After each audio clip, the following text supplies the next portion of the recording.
fine day in 1994, 22nd of January to be exact, Castleford headed for Leeds to face a Wigan side in a final for the second time in 3 years. After losing to them in the Challenge Cup final of 92, Castleford, led by head coach John Joyner, were out for revenge. In this documentary, and on the eve of the club's opening game of the 2024 season, we take a look back at some of the fond memories from three players who featured in that famous win. A win that saw some brilliant commentary come to life. But we'll talk about that in a bit. Looking back to the semi-final, after beating Bradford Northern, just how did the boys feel when they realised they'd be playing in the final? It's an interesting one, that. I think that probably nobody expected us to beat Bradford at that particular time. I think, especially with Paul Newell, the way he was playing. The interesting bit is that just before we went out to play, John Joyner pulled me to one side and just says, "You need to sort Newey out." And I said, "What do you mean? I need to sort him out?" I says, "You need to sort him out." I went, "All right then." So anyway, it was really awkward because obviously he can be the centre and that, and me playing in the middle and that. I just need to find somewhere where I could get him man on man defensively, and the opportunity arose where I got caught on the short side, and I knew he carried the ball in. Anyway, I've gone up and tackled him, just grabbed him by the scruff of the neck and just gently pulled him towards me, and unfortunately our heads clashed. So I knew he went down, and everybody come running over, and I think David Hobbs was saying, "Oh, you broke his jaw, and so I'm saying, "Well, you a doctor or something, you?" So he went, "Yeah, you broke his jaw." Anyway, the referee said to me,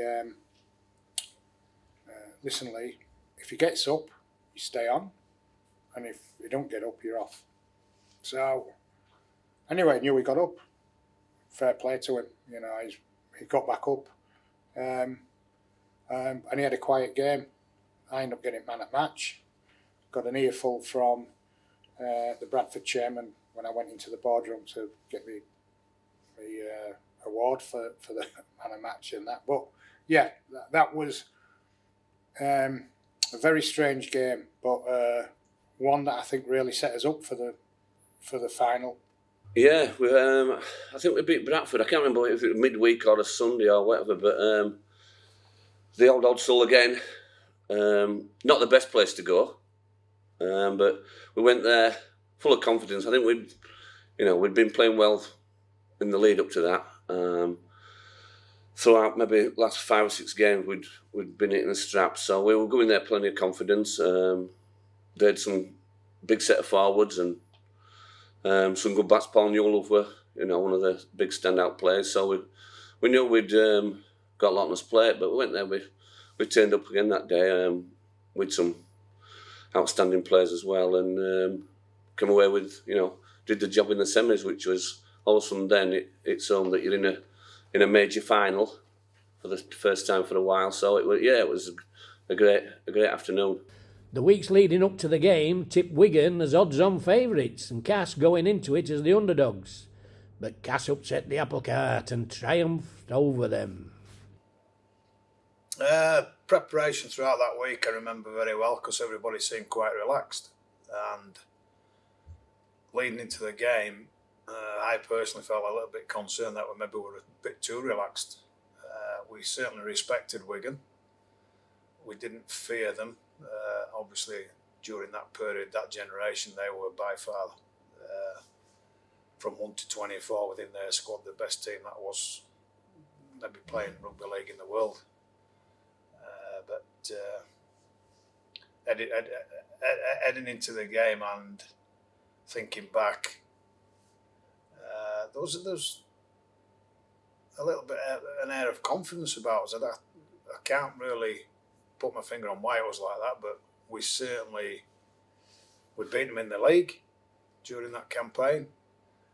So we were certainly classed as underdogs on the day, but we went in there with a little bit of, not arrogance, but certainly thinking we could do something special. I can remember we obviously stayed away, and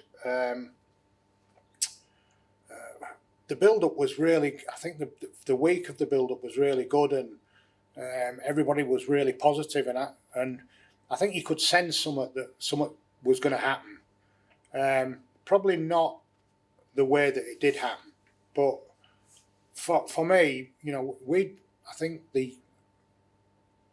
about 2 or 3 months ago we played Wigan down here and we beat them quite convincingly, and so I think from a team point of view we weren't frightened of them. We knew they were a great side, but we'd already beaten them once, and we need to know what we needed to do. So I think that obviously the build up for that was really good. I think it was really positive, and obviously, you know, playing at Headingley, full house, and that massive amount of cast supporters there. So, you know, it was just a great build up. When you look back then, obviously the squads weren't like they are now, 20 odd players, 30 players sort of thing. So you knew you were there around abouts with the squad of what we had then, maybe 18, 19 players. And obviously I was playing regular, so I had a good chance that I'd be playing. That's if you didn't pick injuries up, Joe, you know, in the time from the semis to the final. So everything in that was, you know, the build up were great. And then come game day, come the Regal Trophy, obviously final at Headingley, a full house. Yeah, just a great moment in your career, especially being a local lad from Holland Bywater, you know, a couple of miles up the road. Things that you generally strive to play for your local club, and then to get in a major final as well. Yeah, it was a great feeling. Here it is then. Wigan playing with a big win in first half. Castle turned to have it in second.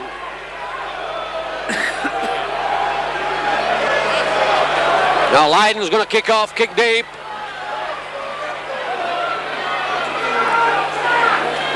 See Stedman getting plenty of bombs early on, but testing him out.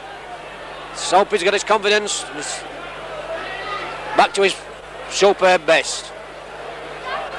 So here comes Lyon to kick off. Smells course for it, takes it. This is where we can put our pressure on, trying to force you into mistakes early doors. And it's gone! And we're scoring again! Catches it, scored! And our Paeters don't like it! Because they've never been in this position! I've got a woman shouting at me now! At 16 points to 4, Charlton get Yorkshire pudding med.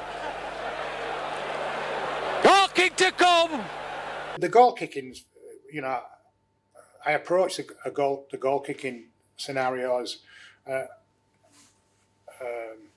They either go over or they don't go over, and you know, and it never fazed me. So if I missed one, I just had to reassess why I missed it. But you know, it never really upset me. The only time I've been upset was about missing goals was in the 85 Challenge Cup final against Wigan when I played at Hull, and I missed 4 kicks out of 5, I think it was, or 6, and that upset me. But other than that, you know, I've kicked some really good goals, and I've missed some really daft goals, but so it never fazed me. So I just took it, and for whatever I'd been practicing quite a lot during the week, and you know, I had people. So I was practicing down at Weldon Road.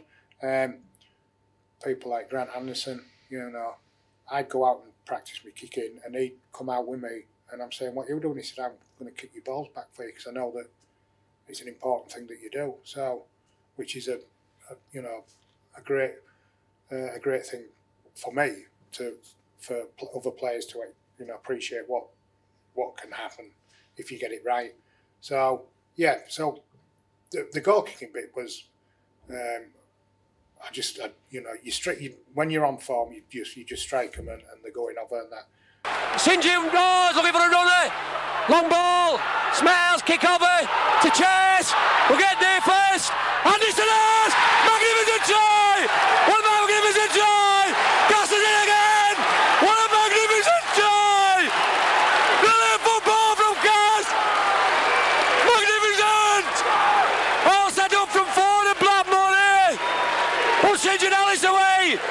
Magnificent ball from Blackmore. Legend. It's all lunchtime. Personally, and then collectively as a team, we'd always had bits of success against Wigan. They've been the best team for 10 years, sort of thing. So guess what? This isn't going to be an easy ride by any sense of the imagination. But we could play a bit as well. We've got some class players from 1 to 15. You've got the likes of Tuala Nicow, Tony Kemp, Richie Blackmore. And then we've got us on, Lee Crooks, Graham Steadman. So we'd a bit of artillery. So and then along with mixed in bag with good club players. who were about, Simon Middleton's, Martin Kettridge, those sort of players. So yeah, we were up for the game.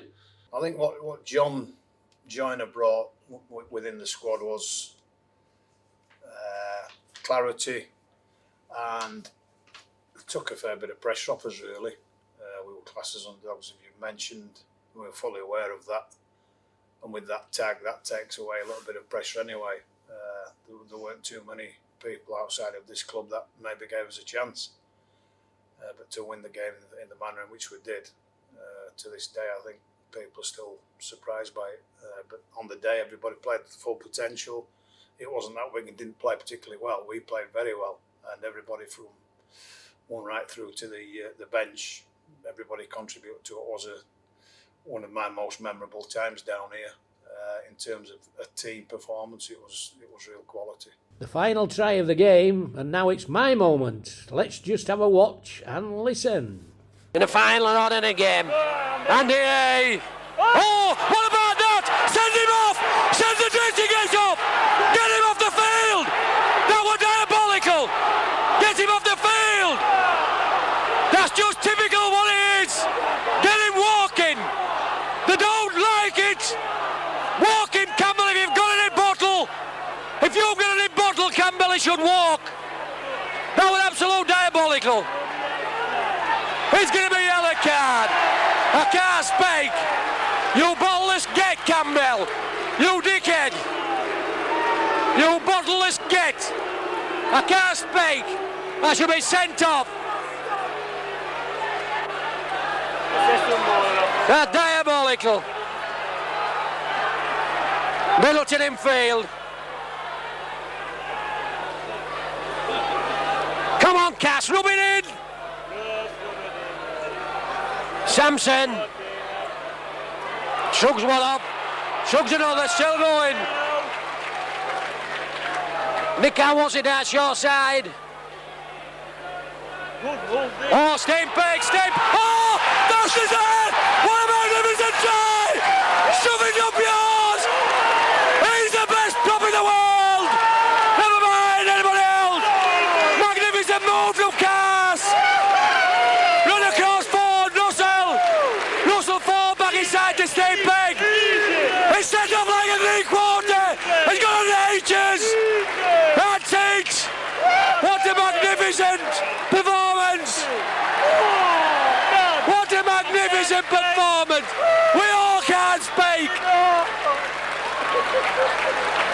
21-2! 21-2! Magnificent! The try was, I knew that, and we only used to put that play on every now and again, and that, but every time we put it on, it was successful, either from a support runner or whatever, and that the move itself came from when I played for Hull Colts. and David Elliott, who was the coach at the time, showed us this, said, I want you to do this, because I think it could be really good. And it went from Hull Colts to Hull First Team. Did it for Great Britain. We scored. Brought it to Cass, brought it to Leeds, all that sort of stuff. So it just opened the back of the ruck. It just opened the back of the ruck, and either somebody would jump in to tackle me, and then I'd pass to a support player, and they'd go through a space, or people would stay where they were, and I'd just go through. Now, it's so fortunately for me, I had to get a bit of a gallop on and I managed to score under the post. But yeah, it was just the icing on the cake, I think, for a fantastic, day for everybody. Half-time, Castleford were 20 to 2 points ahead when Martin Kettridge chose the perfect stage for his first try of the season. Martin Kettridge, like me saying this, but I've thought to me saying, well, if I'd have scored that 5 minutes earlier, I might have got man at match then. So, but as I'm scoring, they announced the man at the match and just talking to Martin at the time, so it was quite interesting. And I didn't realise that until some time after the game had finished, and I watched it on telly and that. So, with all silverware wins, there's bound to be some celebrations. But how did the boys celebrate? And what do they remember about the town's celebrations when the trophy was brought home? Here he goes! Magnificent performance from Castleford! Game, set, match! 33 points to 2! Some magnificent tries, magnificent football! Congratulations, Johnny Johnny! On his first year at Pilot coach at Cass! It's in the winning! It's away, we've won! What a magnificent performance from them 15 players out there! The best performance of a Castleford team for many years! What a magnificent team performance, brilliant football! Kettridge deserved man of the match, but magnificent team performance, 1 to 15. Post-match, what I remember is St John Ellis, God bless him, just taking us on this parade and seeing so many different faces, but a lot of faces that he knew throughout the season, because let's not forget, this club is based on community and loyal supporters, and long may that continue. And then once, obviously, the game, the utter goes, you've got your people like, God bless him, St John Ellis, who then comes into his own. He was a showman. Leading up till probably having St John in your team, we were more reserved, didn't really go up to the crowd, scored your try and came back and things like that, where then we got St John on board, who got the crowd going, was jumping into the terracing and things like that. Yeah, just stuff like that's really, really memorable day. Well, if someone had have asked me Friday night what the outcome of the result would have been, I would never have dreamt of it being 33-2, but all credit to our boys. We put up a tremendous performance and we come out worthy winners. And St John Ellis was leading the charge. We were singing different songs, bouncing about like kids. And then to add to that, once we arrived back home, Jimmy's nightclub, which no longer exists in the town, we all headed back there with the supporters. St John Ellis asked the DJ to have the night off. He took over the decks. He was in charge of music. And the place was in absolute uproar. And it was absolute bedlam, but a night that we've never forgot. Myself, my partner at the time, friends and family that were in there, and obviously the teammates and all the support staff. It was just a memorable occasion. The full day was just special. The media coverage to start off with, so there was that many people cramming around to get interviews and that. So, and I can remember I'm doing interview after interview after interview, and the pitch has been full of Cass supporters. And by the time I'd got into the dressing rooms, everybody had supped all the champagne and all that sort of stuff. So I were a bit peed about that. But coming back was just a fantastic feeling, because we got on the bus and we got to the end of Weldon Road, and it was just full of Castleford supporters, and we just had to, we managed to get, manoeuvre our way down, and outside the ground, it was just full, and the bars inside were full. It was just unbelievable, and I think that from a player's point of view, and I'd defy any player, no matter what standard of player they were, and whether they played for Great Britain loads of times or whatever, I'd defy anybody to not be emotionally overwhelmed with the amount of support that was here when we got back, and the support that was at the ground as well, because Cas fans are really special. That day in '94, D Ream were top of the charts with Things Can Only Get Better. But that day, things couldn't have been any better for the mighty Cas.